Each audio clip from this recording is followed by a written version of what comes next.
this is Anne from Odulcina Scrap. Today we're gonna do a raggedy. I got inspired by Nik the Booksmith. She does, and I think she invented the raggedy thing, but of course, being me, it's gonna be a shabby version of a raggedy. What it is, it's an insert between pages. So it's going to act like a decorated page, but you insert it between two pages like I showed you in the introduction and like I'm going to show you at the end of this video on how to use it. And in the next video, I'm going to do a journal using them. So what you want to do is take 2, 3, 4 pieces of papers, and you can mix like dictionary page, music sheets, a book page, those kinds of pages. And you want to have a variation in your colors, so beige, off-white, white, that kind of stuff. And we kind of decorated with scrap pieces of papers, or in this case I'm taking a brand new paper because I want that cute girl from the herbal garden kit, my newest kit.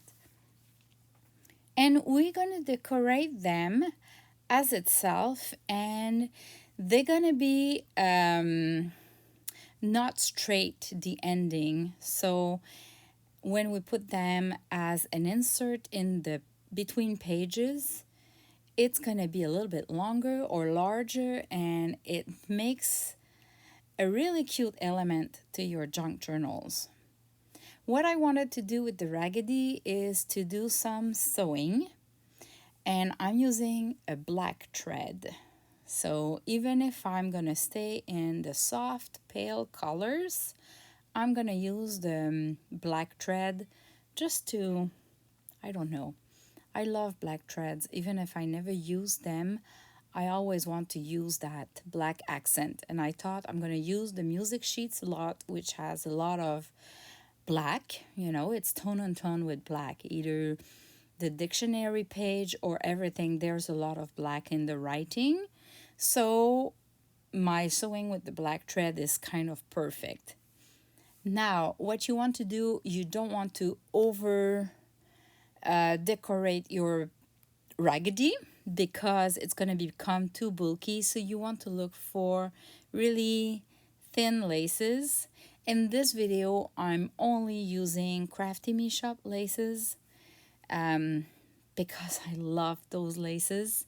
And this one is specifically a vintage CMS lace, CMS for Crafty Me Shop, and it's her exclusivity, and it's vintage, and it's really thin. So of course it's not the whole lace, I just trimmed a part of it to make the most out of it. My sewing machine is not perfectly, the tension is not perfect, so at the back I don't really love the look of the sewing, so I tend to hide it the most that I can. So I'm going to add a layer or two at the back because we want the raggedy to be cute on both sides. It's like if we're doing a cover, but it's not a cover, it's just an in-between page. In raggedy, it's because it's all, I guess, not the same length, not aligned, and it looks like we just glued together pieces of scraps, which is the case, but in a controlled way. And I make it shabby because I'm adding the laces. So I thought I could add some accents. It can be any fussy cut from any kit. And I ink them, and I don't overthink where I'm going to place the dress. We just want to kind of decorate. So I'm trying to see here, where is my preferred place? And here you go. Just as simple as that. And all I need to do now is maybe add another decoration to specifically to hide the sewing line. So that card from the herbal garden would be just perfect. So because I'm sewing, I'm not putting a lot of glue between my dictionary pages and the music sheets and everything. Of course, when I glue those decoration, those ephemera or the fussy cut, I'm going to put a little bit more glue. But between the pages that does the structure, you don't want to put too much glue, because if you put too much glue, this is where the raggedy will maybe a little bit wavy, and I hate wavy papers. So the trick is not to put that much of glue, because anyway we're gonna do 2-3 lines of sewing that will hold everything together. So don't over glue the in between pages. Just glue well the lace and or stitch. You can be sewing the laces as well. As you can see, this one, it's just a fussy cut on like a photocopy paper. I've been printing this rose on photocopy paper, and I was just afraid that the rose is overlapping with the lace here, and that over time it won't hold well. So I did just a little stitching, just a little line like that of a zigzag, and this way I'm sure it will never fall.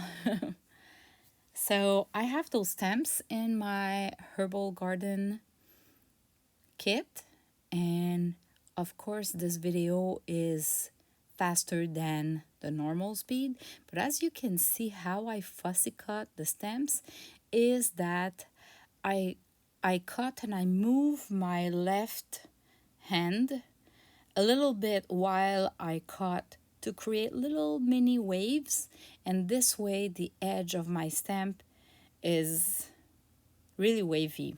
Not identical as a stamp, but it's my preferred version to cut, to trim my stamps.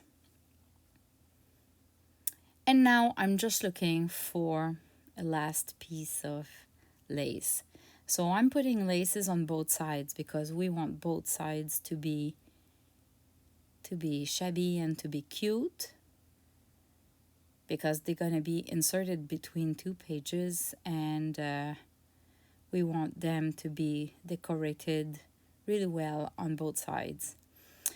The good side of the raggedy pages like that is that it decorates well the journal, and if you do some journaling, you can remove them while you write down on your journal, so it's not bulky, and then you place them back.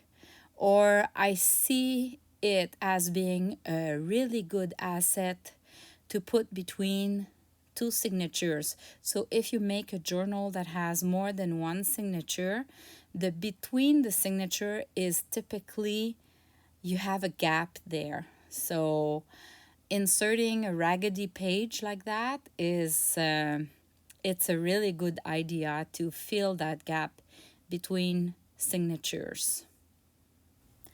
So now, once I'm done with gluing this, I'm going to show you a couple of examples of different raggedy pages that I've done, just to give you more ideas of raggedy examples to inspire you. And then I'm going to show you how to add it in the journals. So that's another one that I did with just dresses and coffee stain paper. This is one done with the Herbal Garden kit again. This is done with the Reading Passion kit. So as you can see, it's just a layers of different papers that I made sure that they're not aligned. And now if I take a junk journal, this is a junk journal with just one signature, so I'm going to add those raggedy pages between two pages. But as you can see, it can look like this. And don't forget, when you place your pages, you can try on both sides, because I realized then that sometimes it looks better if I just invert the sides. Like this is the top and the back, and I can flip between the top and the back to see which one I prefer the most. And look at that.